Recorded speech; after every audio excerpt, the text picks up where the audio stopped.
Mr. President, one of the major responsibilities of the Senate Judiciary Committee, which I chair, is a selection of judges to serve our nation. It is important not only because it is a question of measuring their standards of integrity and honesty and judgment, but also because these are lifetime appointments.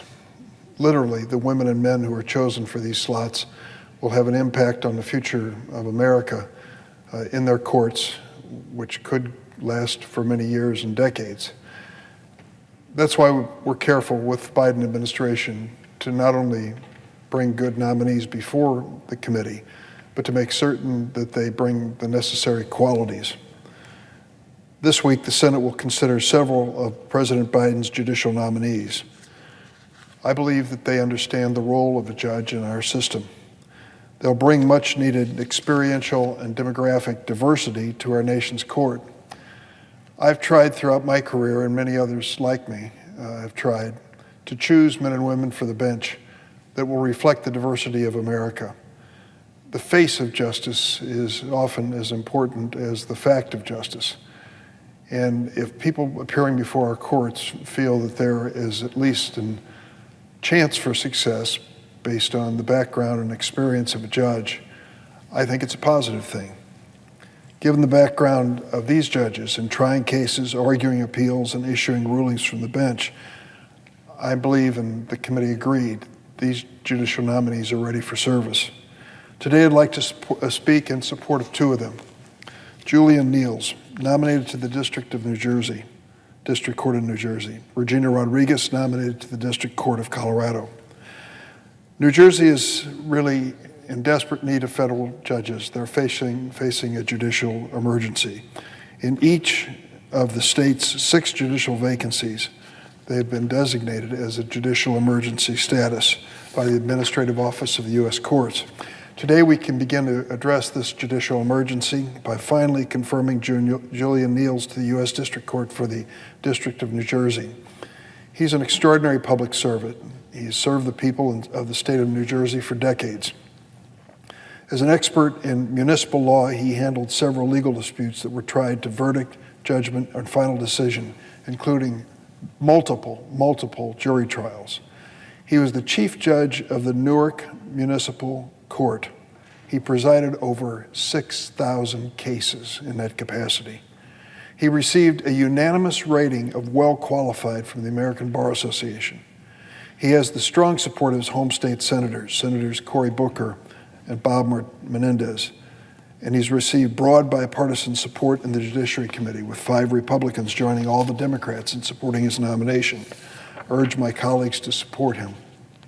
This week, the Senate will also consider the nomination of Regina Rodriguez to be a judge in the District Court of Colorado. What a life story she brings. Ms. Rodriguez is the daughter of a Japanese-American mother whose family was interned during World War II, and a Mexican-American father who was one of the first Hispanic coaches in the National Football League. Her father's job as a coach took the family across country. Though Ms. Rodriguez was born in Colorado, she spent several of her formative years in my home state of Illinois. When she was 17 years old, Ms. Rodriguez thought she might want to be a lawyer. So she put on her best suit, as she says, knocked on doors in Macomb, Illinois, until she found a lawyer who said, "Come on in, I'll show you the ropes." Lucky for us, Ms. Rodriguez held on to that passion that first developed when she was a teenager. Over the past 30 years, she has served as a talented litigator who has tried 35 cases to verdict. She has a range of experience in government and private sector. In the public sector, she served as an assistant U.S. attorney and rose to become the first Latina chief of the Civil Division in the U.S. Attorney's Office for the District of Colorado. In private practice, she represented a broad array of clients, from individuals to Fortune 500 firms.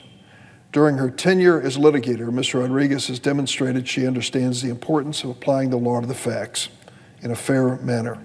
She has represented plaintiffs, defendants, government, and those who've sued the government. As a woman of color, she has risen as a partner in several leading law firms, no mean feat. Ms. Rodriguez has taken out time from her demanding schedule to mentor young attorneys, just as that lawyer in Macomb, Illinois did for her.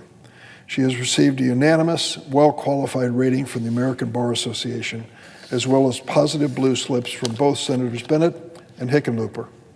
Her nomination is supported by the National Asian Pacific Bar Association, the Latinos First Foundation, and the Colorado Lawyers Committee. She earned support across the aisle. On May 20th, Ms. Rodriguez was voted out of the committee by a vote of 17-5, with the support of 6 of my Republican colleagues.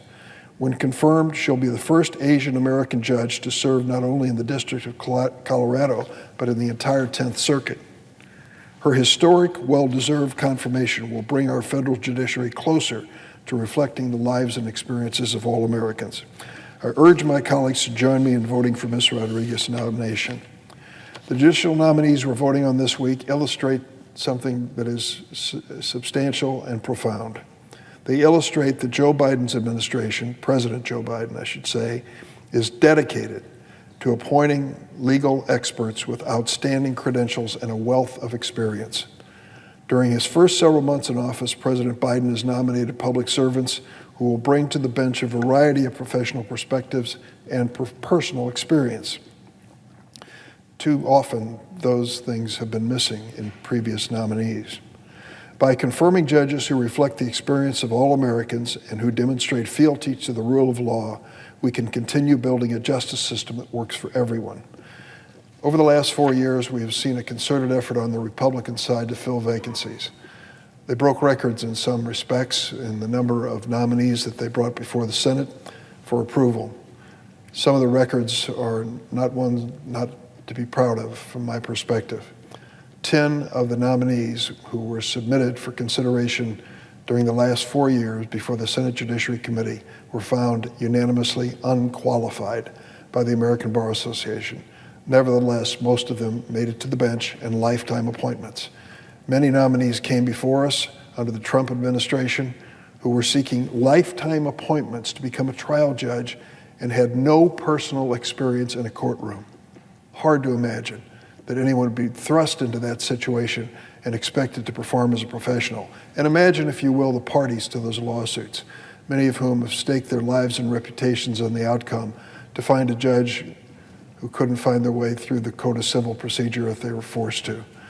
That, unfortunately, was the standard that was used. As long as these nominees in the past had the blessing of the so-called Federalist Society, that was good enough for many of my Republican nominees. Joe Biden is really responding to that by suggesting nominees who meet much higher standards. I want to work with the Biden administration to continue in that tradition. So at the end of the day, we can fill the vacancies with women and men who are not only competent, honest, have the integrity and experience, both legal and otherwise, to serve our nation for the rest of their lives, should they choose, in these judicial capacities. I commend these 2 nominees who passed out of our committee with strong bipartisan vote to my colleagues on the floor today. I hope they'll join me in supporting them, and I yield the floor.